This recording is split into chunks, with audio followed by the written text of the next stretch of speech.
Winn Willard. A Massachusetts native born in Cambridge in 1946, I'm not going to say the date, raised in Plymouth and Cape Cod, where he gained his love and experience with boats. Co-founder of Hunt Yachts and vice president of Hunt Associates, Winn is a graduate of Babson College with a degree in business administration and economics.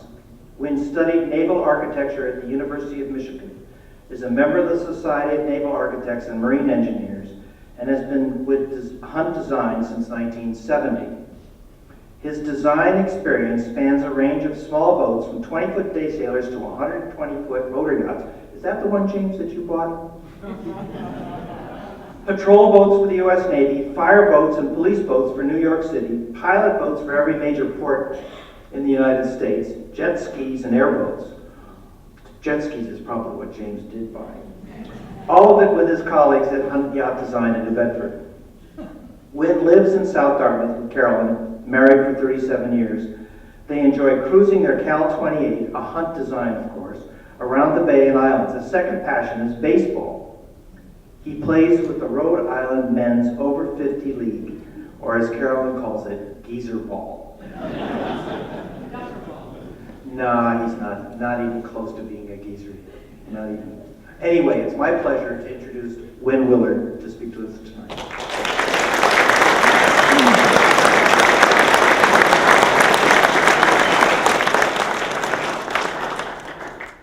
Good evening. It's quite an intimidating group. Thank you, John. Thank you, Jim. Well, we could discuss baseball. That's probably not what you came here to hear about. So I'm here tonight really to tell you a little about Ray Hunt and his designs. As you will see, Ray was prolific and frenetic, and so to wrap up his career in an hour or so was not a very easy task. And I know there's a lot of the Hunt family here tonight, and a lot of friends. In fact, there's probably half of you probably know Ray as well as I did or better. So I'm not going to talk about the man as much as I'm going to talk mostly about his designs and his legacy as a designer.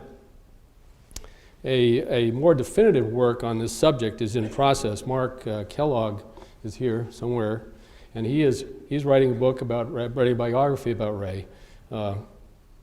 We got soon, right, Mark? So fun. So thanks, I want to thank everybody, the family, particularly the friends who got me a bunch of photos that you'll see tonight and some information and anecdotes. I need to thank especially Serena Rousseau. I don't know if Serena's made it. She's our office manager and the gal who keeps us all on track. She helped me put all of this together, but she has two little ones to take care of, so she may not have made it.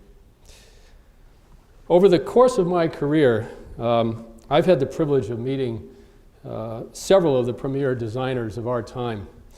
Philip Rhodes, Olin Stevens, Jack Hargrave, a lot. Dan Savitsky.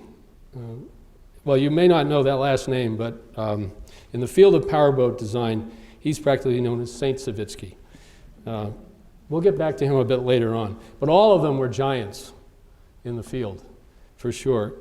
But in my estimation, Ray's contribution to small boat design exceeds them all. This is Ray. This is a sort of an iconic photograph, largely because we don't have a lot of good ones of Ray, although thanks to the family, I've got a few more. C. Raymond Hunt, known as Ray. It was always Ray. C stands for Charles, but it was never Charles, Charlie, or Chuck. It was always Ray. Now, where's my little clicker? There it is, thank you. Okay. Ray Hunt, he is the only designer that I'm aware of whose designs won championships in both power and sail. Here you have Brave Moppy, which Dick Bertram won the World Powerboat Championship with in 1965. And that's Ray right there. Oops, I gotta go back, sorry. That's Ray there, and he said his back was never the same after that boat ride.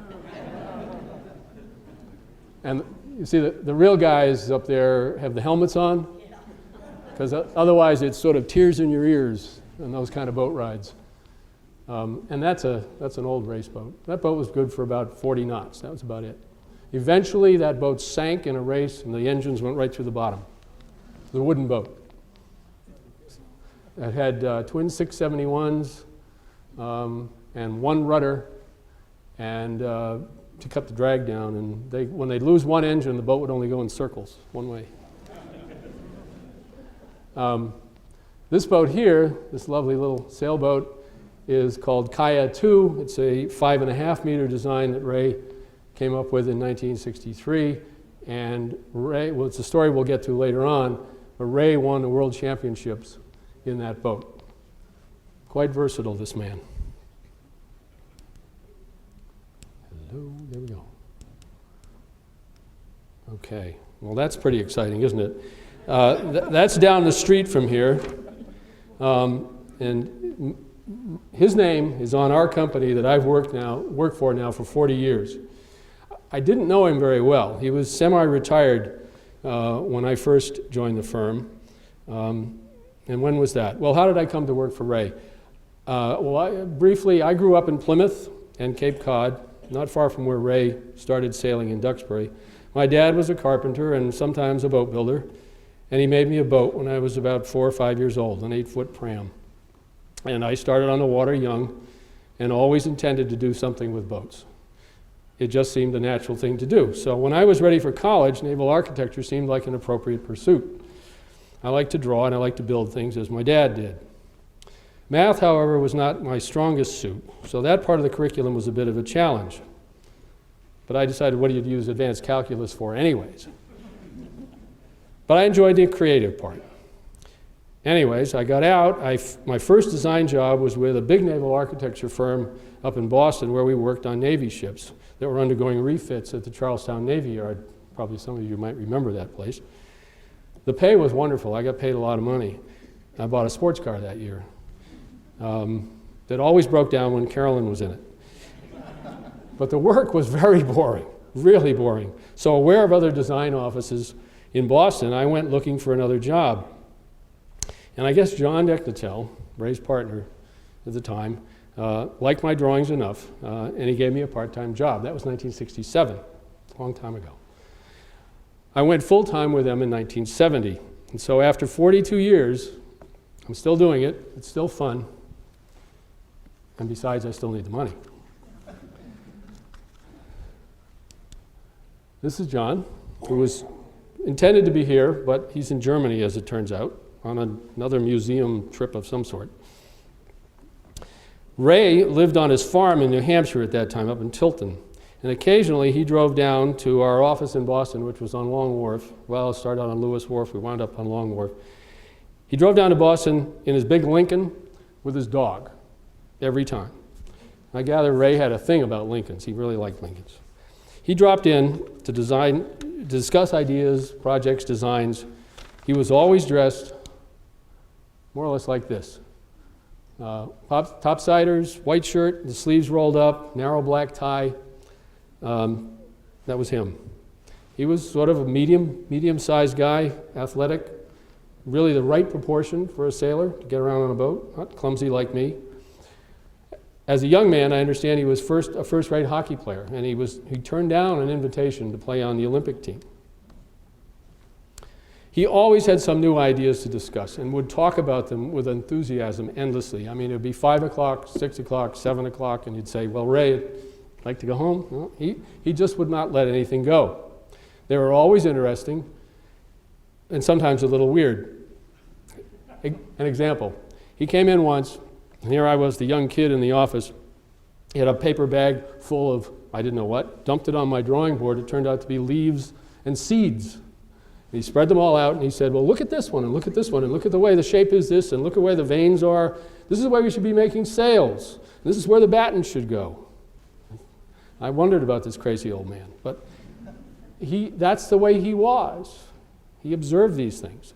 Another time he came down with a square baseball bat that he'd kind of hewn out of a log from the farm. He said, yeah, he knew I liked to play baseball. He thought, well, isn't this a better baseball bat because it's square? I said, well, they won't let me use that, But that was Ray solving a problem, what he perceived as a problem. At the time, I had a little O'Day sailboat, a little O'Day 20, not very big. The family started to grow. Ray came down with sketches for an inflatable aft cabin for my 20-foot sailboat.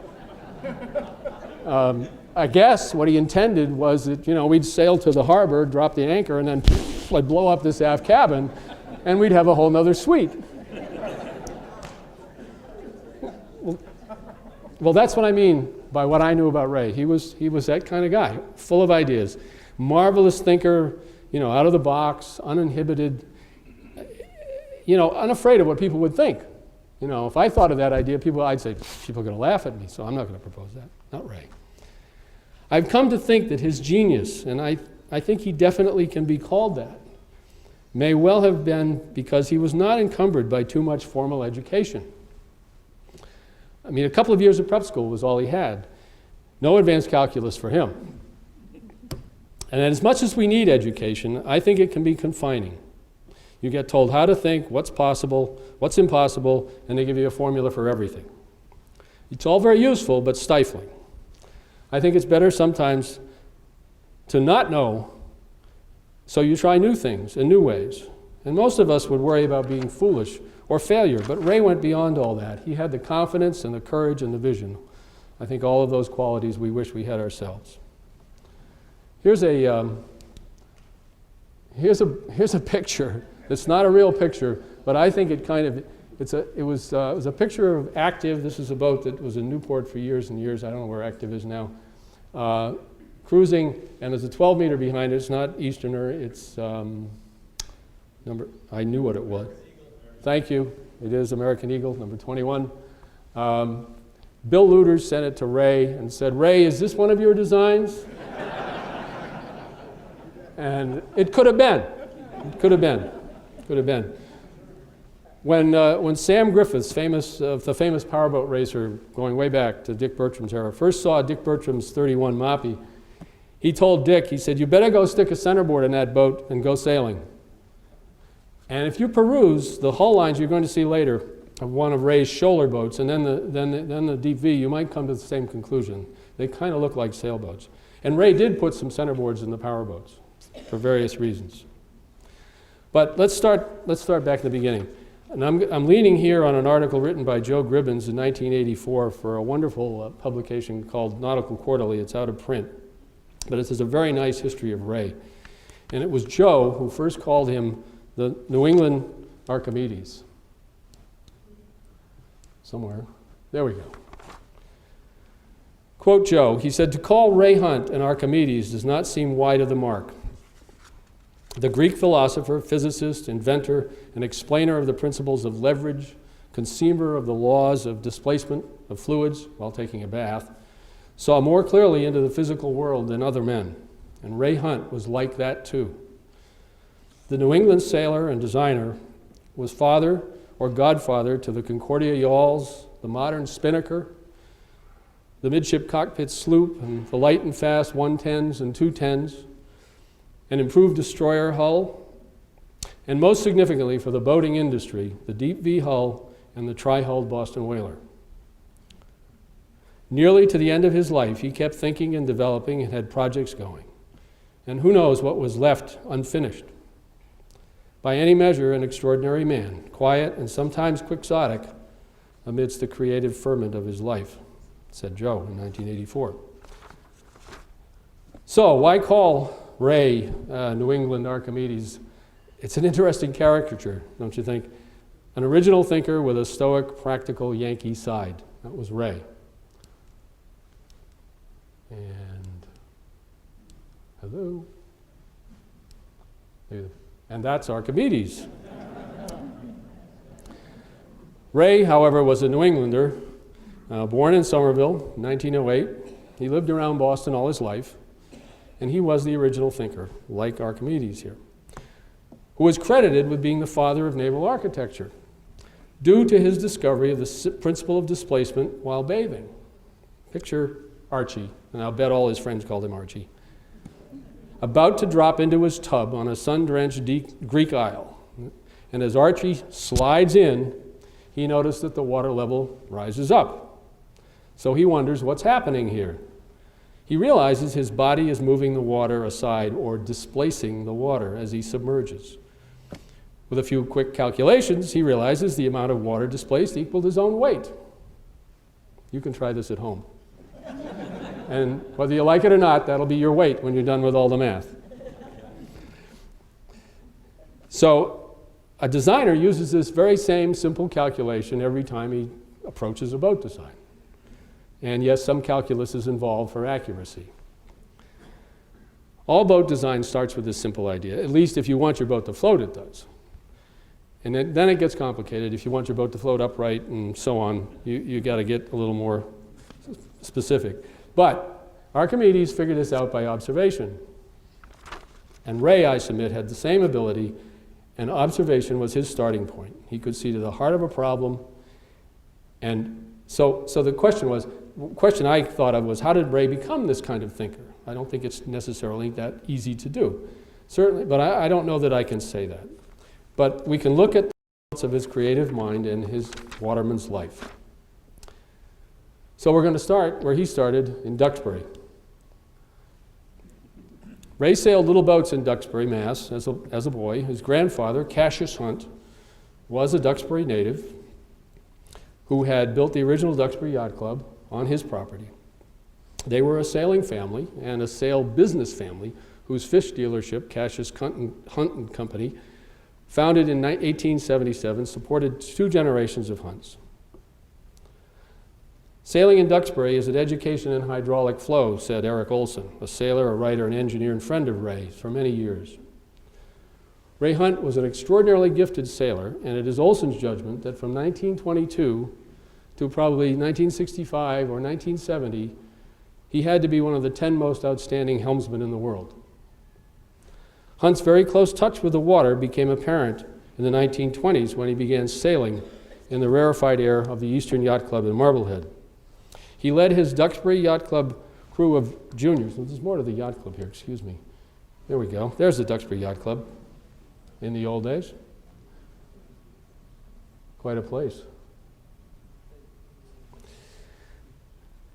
He led his juniors to a victory in the Sears Cup in 1923. How about that crew? This was standard sailing